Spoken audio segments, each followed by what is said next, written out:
영조임금, 정조임금, 순조임금 세 임금 시대에 살았던 중인으로서 화가였어요.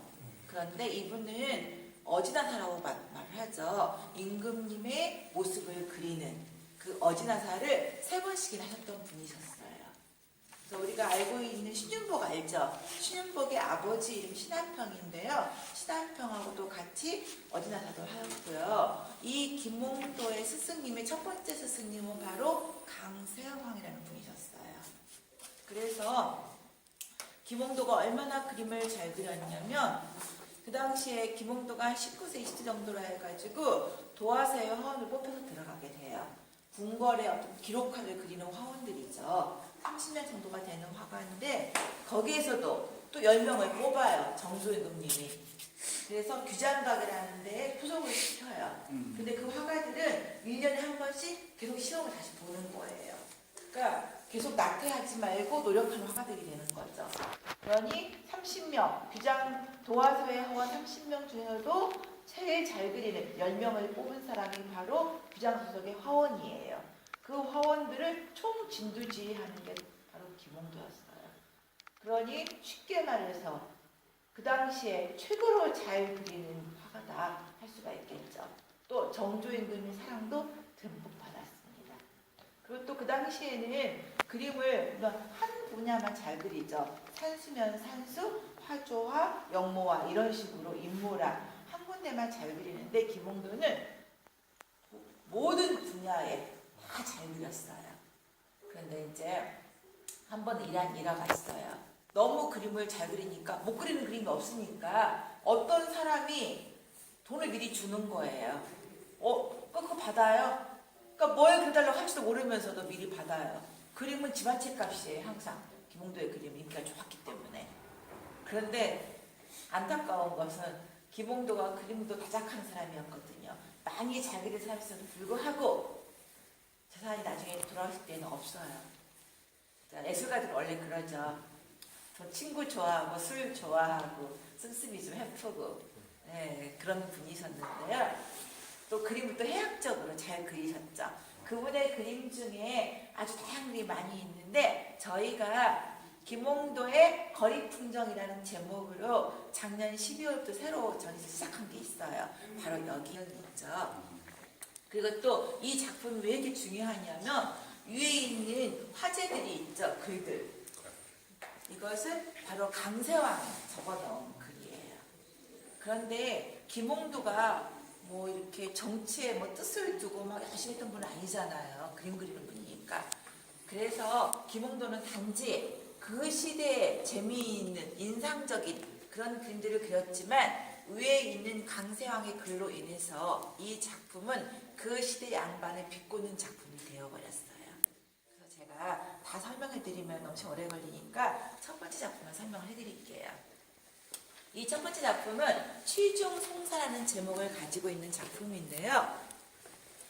먼저 강세왕이 뭐라고 적어 넣었냐면은 술 취해서 마을 백성의 일을 송사를 처리해 주는데 제대로 처리가 될까? 그런 내용이에요. 우리 요즘에도 음주운전 하지 말라고 그러죠. 술 먹으면 정신이 좀 약간 이상해지잖아요. 그쵸? 똑같은 거예요. 여기 보면 양반이라는 사람들이 다들 의관을 정제해야 함에도 불구하고 다 삐딱하게 썼죠. 모자들을, 갓들을. 그래서 술 취한 거고요. 또 2차 하러 가는가 봐요. 기생대동하고 뒤에다 술병도 이고 막 가잖아요. 그쵸? 그런데 이 앞에 엎드려 있는 이 두 백성은 굉장히 귀중한 중요한 이야기를 해결이 안 되니까 해결하려고 온 거예요.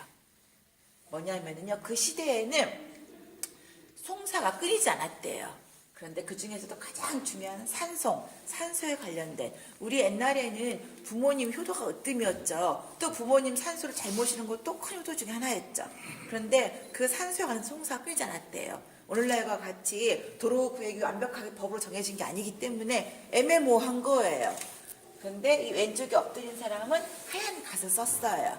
가까이서 보셔도 돼요. 백립이라고 하여서 부모님 상을 당하면 쓰는 갓이에요. 그런데 오른쪽은 갓을 안 썼죠. 서로 남남인 관계가 되겠죠. 그런데 이렇게 부모님 상중임에도 불구하고 왔다라는 것은 부모님 산소 때문에 그 땅 경계가 불분명하니까 온 거예요, 지금. 그런 귀중한 그런 송사를 술 먹고 처리해 제대로 되겠느냐? 비꼬는 그림이 돼버린 거죠, 여기에서. 그래서 이렇게 김홍도의 작품은 본래 의미는 그런 의미가 아니었을 수도 있지만 강세왕의 화제로 인해서 더 이렇게 재미있고 그 당시에 양반들 비꼬는 작품이 된 거죠.